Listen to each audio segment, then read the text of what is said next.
Have you ever heard the name Tartaria? Probably not. You won't find it in any modern history books. But if you start looking at old maps, really old maps, that name pops up again and again. It's like a ghost of a lost world, a whisper of a massive empire that seems to have just vanished. So today, let's go looking for the ghost of an empire that history forgot. Now, the whole idea behind the Tartarian theory is as simple as it is, well, staggering. The claim is that a huge, globe-spanning civilization didn't just fall apart or get conquered. No, the theory says it was deliberately, systematically scrubbed from the historical record, wiped clean. And that's really the question that sits at the heart of this whole thing, isn't it? I mean, it's one thing for a city to get lost to the jungle or buried by sand, but for an entire civilization to disappear from our collective memory, it really makes you wonder, was it erased on purpose? So, to even start to wrap our heads around this, we have to begin where the clues first appear. And that's not in some ancient ruin, but on paper. We're talking about old, forgotten atlases that show a world that looks very, very different from the one we know today. According to the theory, this place called the Great Tartary was absolutely immense. I mean, we're talking about a territory that supposedly covered most of what we now call Siberia and Central Asia. A massive powerhouse of a civilization that for a very long time was a known thing to the world's mapmakers. And when you put the old maps next to modern ones, the difference is just jarring. Maps from the 19th century and even earlier clearly label this huge chunk of land as Tartary. They even show cities and details, but look at a map today. The name is just gone, replaced by Russia and all the "and" stands. It's like it was just edited right out of existence. Now, the official story you'll get is that Tartary was just a vague term, a catch-all name that Western mapmakers used for part of the world they didn't really understand, just a simple misunderstanding. But the theory asks a pretty good question. Who gets to decide that? Was it really a mistake, or was it just a really convenient explanation? Okay, so we've looked at the maps, but what about the real world? The next piece of this puzzle suggests the evidence isn't just on paper. It's all around us, literally carved in stone, built into the very foundations of our oldest and grandest cities. People who follow this theory point to a certain style of architecture. You know the one, these massive, perfect domes, incredibly detailed spires, huge stone buildings that just feel ancient and powerful.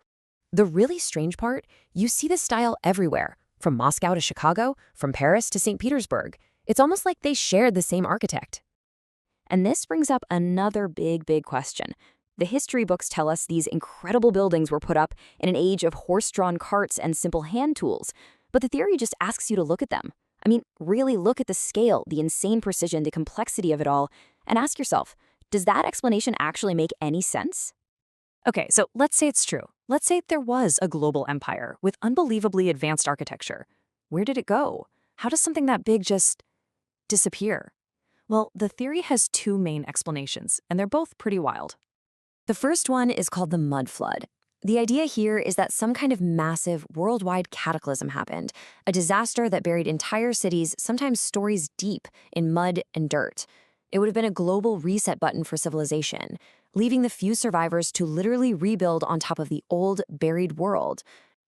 The second theory is a little less about an act of God and a lot more about an act of man.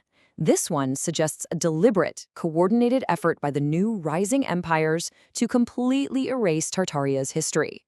See, in this telling, those magnificent buildings weren't destroyed. They were just claimed. The new powers in charge simply rewrote history and took credit for it all.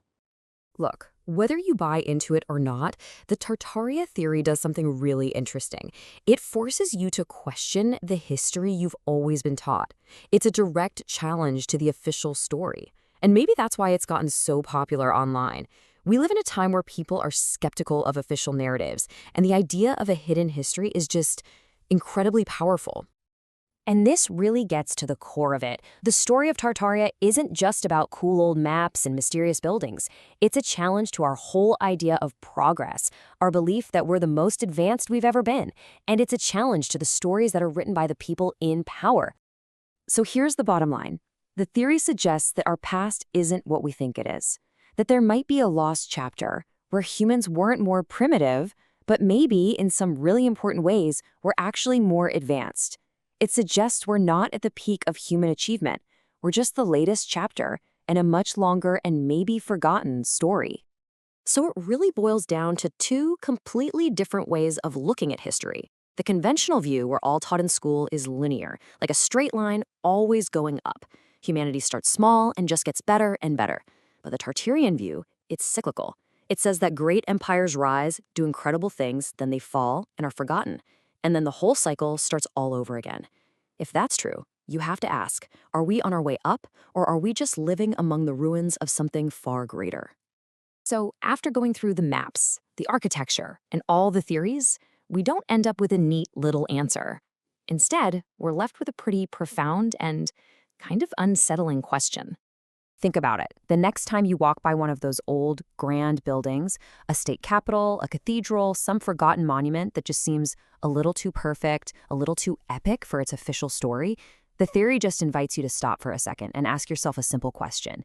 Who really built this?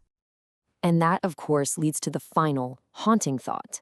If there really was a great civilization that came before us, and if its story was deliberately erased, then the most important question isn't just who they were, it's why. Did someone, somewhere, want us to forget they ever existed at all?